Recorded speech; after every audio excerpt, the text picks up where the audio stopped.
Bienvenue dans cette vidéo faisant partie de la série consacrée aux formes brèves et à l'engagement. Aujourd'hui, nous parlerons de la nouvelle Seconde fois ou Segunda vez de Julio Cortázar. Et avant de parler de l'engagement au sein de cette nouvelle, nous parlerons un petit peu de Julio Cortázar. Alors, qui était cet auteur? C'est un auteur argentin du XXe siècle. Il est né le 26 août 1914 à Bruxelles et est mort le 12 février 1984 à Paris. Il s'était fait naturaliser français en 1981 en réponse à la dictature argentine qui sévit dans le pays de 1976 à 1983. Julio Cortázar, avant d'être un auteur, fut écrivain et traducteur. Il traduit notamment les œuvres d'Alfred de Jarry, la plupart des œuvres d'Edgar Allan Poe et les mémoires d'Adrien en espagnol. L'œuvre de Cortázar est connue à l'international pour deux raisons. La première, le renouveau du registre fantastique qu'il propose. En effet, Cortázar joue, comme dans le registre fantastique normalement, sur la ligne entre la fiction et la réalité, mais lui propose de nouvelles manières de jouer avec cette ligne ténue. Le deuxième aspect de son œuvre qui est reconnu à l'international, c'est l'aspect formaliste de l'œuvre de l'auteur. C'est d'ailleurs par cela qu'il fut connu à l'international avec son roman Rauwela, ou Marelle en français, qui fut publié en 1963. Rauwela est une œuvre par laquelle, pour reprendre les dires de l'auteur, il propose un anti-roman. C'est-à-dire qu'il va proposer une nouvelle manière de lire l'œuvre en proposant divers plans de lecture au lecteur. Proposant ainsi une réflexion sur l'acte même de lire. Mais ce n'est pas ce qui nous intéresse aujourd'hui, puisque comme nous l'avons vu, cette œuvre-là est loin d'être brève. L'engagement dans l'œuvre de Cortázar remonte aux années 70, en réponse aux événements qui ont lieu en Amérique du Sud. Il commence à considérer que la littérature doit être engagée, mais qu'elle ne doit pas être didactique pour autant. Il répudie un petit peu la littérature à thèse qui repousse et qui ne deviendrait qu'un porteur de messages. Pour lui, la littérature doit garder sa littérarité.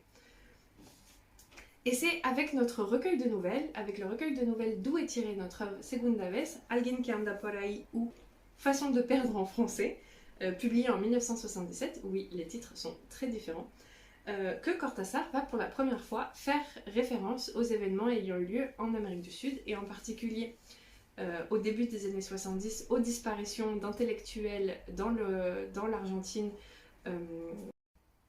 Grâce à la magie du montage, nous essaierons d'incruster la couverture du recueil de nouvelles d'où est tirée notre nouvelle, donc Alguien que anda por ahí ou En façon de perdre, qui fut publié à la NRF.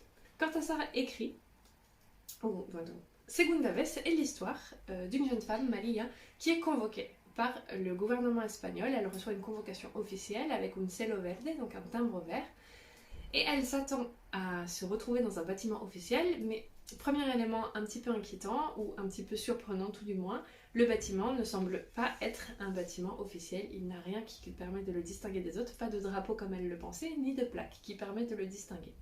En fait, la nouvelle va faire écho donc aux disparitions des intellectuels qui eut lieu au début du régime. Et Cortázar va utiliser le fantastique, ou en tout cas le jeu avec la ligne ténue entre le réel et l'imaginaire, pour nous rendre compte de la terreur et des disparitions et de l'incompréhension que provoquent ces disparitions à l'époque où, il faut dire, elle n'était pas encore très connue de la population. Ah oui, j'ai oublié de préciser, Maria est convoquée et elle ne sait pas pourquoi elle est convoquée. Elle a reçu une convocation sans savoir pourquoi. Le récit s'ouvre et se termine et se clôture avec une voix narrative à la première personne du pluriel qui, nous le comprendrons, est la voix narrative du personnel administratif.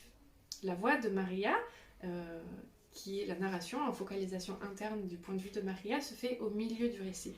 La voix de Maria, ses pensées, ses réflexions, ses inquiétudes est pris en étau entre les voix narratives de cette administration d'où elle ne peut s'échapper.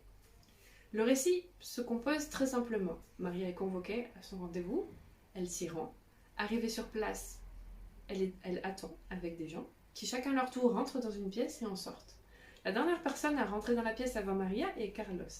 Maria discute avec Carlos, donc il lui apprend que c'est la deuxième fois qu'il vient ici, sauf que contrairement au scénario qui jusque-là avait l'air d'être simple et répétitif, Carlos ne sort pas de la pièce. Maria est appelée, elle rentre dans la pièce et elle ne voit pas d'autre issue où Carlos aurait pu sortir. Où est donc passé Carlos? Et c'est ça en fait, le basculement vers le fantastique, et c'est aussi ça le basculement dans la dénonciation.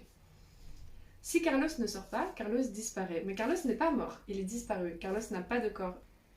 La disparition de Carlos, qui fait écho à l'horreur de disparition réelle, dans le texte n'est pas considérée comme une mort en soi. Elle est considérée comme quelque chose de beaucoup plus inquiétant, parce qu'irrationnel, parce qu'inexplicable. Et c'est ça qui soulève la terreur au final. C'est cette ambiguïté entre la disparition et la mort, entre l'impossibilité rationnelle pour Carlos de disparaître dans une salle où il n'y a pas d'autre issue de secours. Il faut savoir aussi que Maria sera reconvoquée la semaine prochaine.